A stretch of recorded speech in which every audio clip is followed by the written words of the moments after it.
Hey, this is Chris. How you doing? Just wanted to talk a little bit to you today about how I do videos for YouTube. Not really conceptually, but more the nuts and bolts of, how does the video get from my camera to YouTube. So my procedure, I've actually just changed it a little bit yesterday to make it actually one step longer than it used to be, but we're trying to save money on our hotspot, so it'll be apparent to you why I made that change when we get to that part. So first of all, of course, you have to shoot the video like I'm doing right now.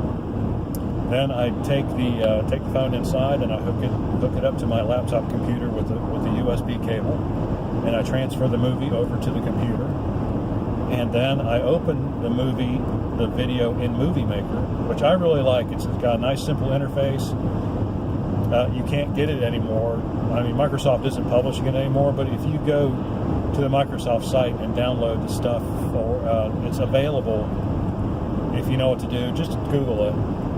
But it does have a nice, easy interface. It doesn't do a whole lot, but I don't need to do a whole lot. Basically, what I'm after is I want to be able to edit out spots that are, where I cough or pause too long, or have to avoid running over someone, stuff like that. And so just cut out the parts that don't need to be there. Or sometimes I'll be doing a video on one subject and I'll just kind of go off the rails and talk about something else for 3 or 4 minutes. It doesn't have anything to do with anything.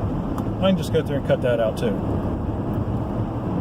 But my main interest in using Movie Maker is decreasing the video file size. And so when you go into Movie Maker, you hit the Save As button. It has a bunch of pre-filled out ways, formulas. Well, what's the word I'm looking for? Defaults for different sorts of videos, and so you can change your video from how it came from your phone to something that's good for an iPhone, something that's good for a widescreen TV, something that's good, whatever. They've got all these presets. Preset is the word I was looking for the videos. But I found, as I went through all those, I found that all the video sizes were still too big, because I'm trying to get a small video because I don't want to spend a lot of time uploading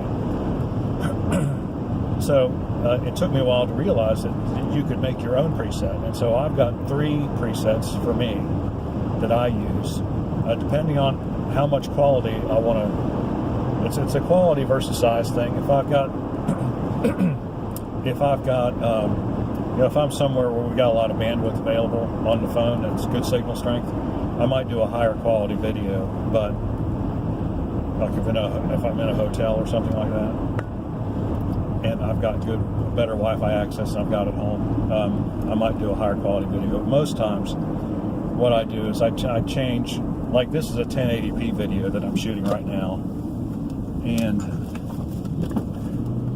I don't need a 1080p on YouTube by any means. I only need 720, and I don't even need that. You can go 480p and it's just fine. I mean, you watch videos on YouTube, you know what I mean. But I'll go down to 720, and then I'll set the bit rate down. This camera shoots at 8,000 bits per second. I think that's what the bit rate bits per second. I cut that down to 2,000. And so basically what it does is it takes like if I've got a 10-minute video, I'm getting, the file size is going to be about 1 gigabyte. But if I run it through that preset, it drops it down to 50. And so obviously that makes it so much easier to upload, so much less time, 500 versus 50. And it's because it's on YouTube. It really, nobody cares about, if it's super duper sharp or anything. I don't when I watch videos. I mean, unless there's something that's in HD that really it makes a difference, like a movie, then I might be concerned about that. So then, anyway, I get done editing the movie, and I used to upload it from the computer, but now I upload the video back to the phone first, and then I upload from the phone to YouTube through the YouTube app.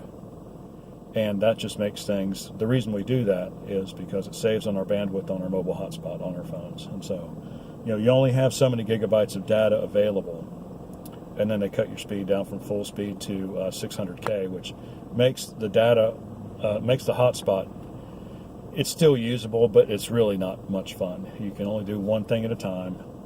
You can't load 3 or 4 different pages at one time and expect them to load, and like before tomorrow.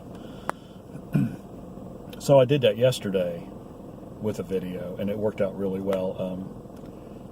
It dropped the file size down, like I said, about 50. It was about a 10-minute video, so it dropped the file size down to about 50 megabytes, and it uploaded, I think, in 12 minutes. And so for us, that's pretty good. We're kind of fringy as far as 4G service goes, and so we don't, if we were in Raleigh, we'd get what Verizon says you should get, which is about 20 megs up. It's pretty impressive service, but we don't get that. It's still 4G, but it's much lower speeds than that. More like maybe a meg up at the most. So we're just trying to make things more efficient. So anyway, that's the way I do it. Lee generally just shoots a video, puts it on our computer, and uploads it. So I've got to get her that movie maker on her computer. Keep meaning to do that. I'll have to have a little tutorial for her. Alrighty.